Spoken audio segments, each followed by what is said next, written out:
Suahlannak atumpi layli. Tipisen antan.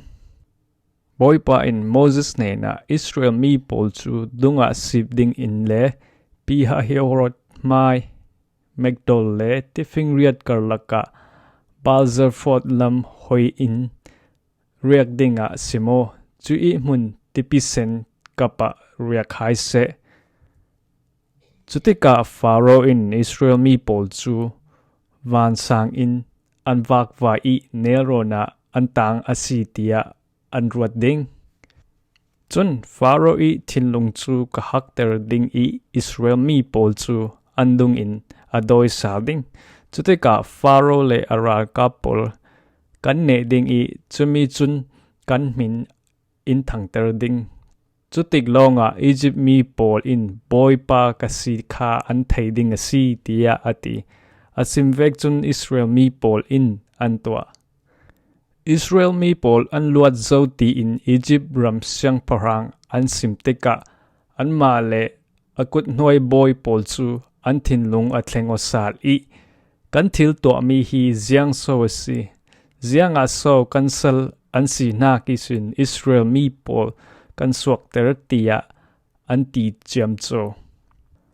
Chutika Pharaoh in araldo nak rangleng pol chu tim atwa ter I ralka pol chu a fe pi.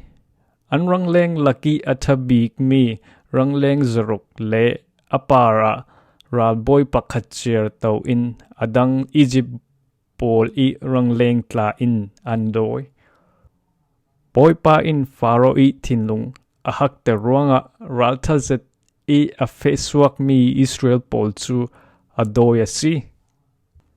Egypt mi pol chu an rang mua ma thon Pharaoh I rangleng le among tu pol le an ralkap tla thon Israel mi pol chu andoi I Bazel font mai piha heorot kiang tipisen kap I andria naka anman.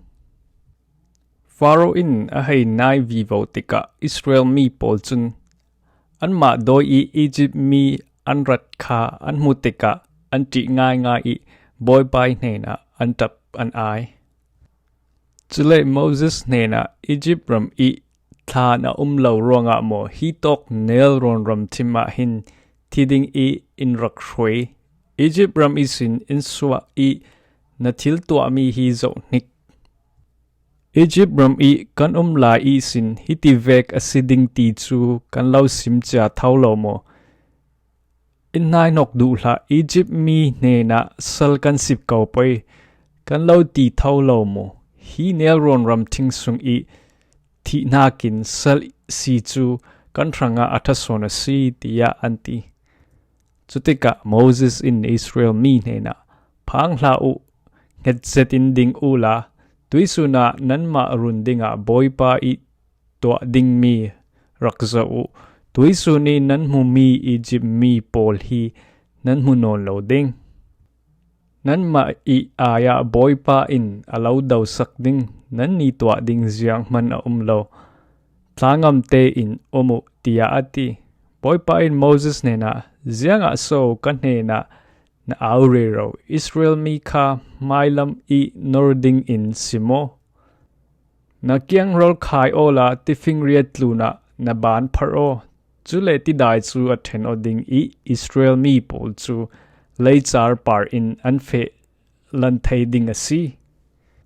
Egypt mi pol I thinlung chu hakzet in katwa pai I khuitok khala anlo doi ding chutika Pharaoh le aralka pol le anrang leng mong tu pol kan ne ding I chumi in kan min asung loiter ding. Chuti in Pharaoh le arang leng mong tu pol tlun I ne tu kan si I kan min sun loi I asi tik longa Egypt mi pol in boy pa kasi hi an thai ding asi tia ati. Israel ralka burpi ma I afe theu tu pathiani van chung mi chu athon I dunglam in akor hai. An ma I a theu mi mero zol khal chu dunglam a athon o.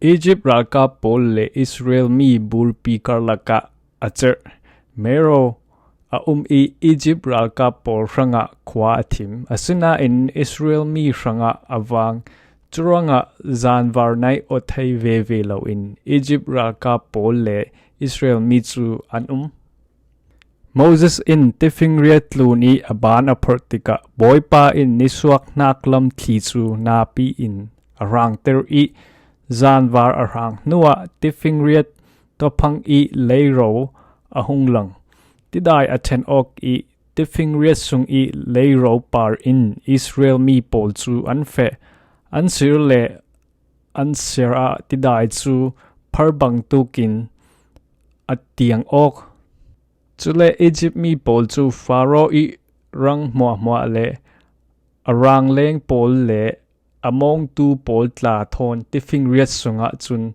an hai doi thau Zinglam kofim chan a boypa in maisa zual le mero zual par in Egypt ra ka pol chu avung zo I van sang lam in atwa hai an rang leng ke pol chu atar hak ter ruanga harsa zetin an thonu thai cheu chutika Egypt ra ka polin boypa in Israel mi atan I kan ni chu indo asi kan tlan pai tia anti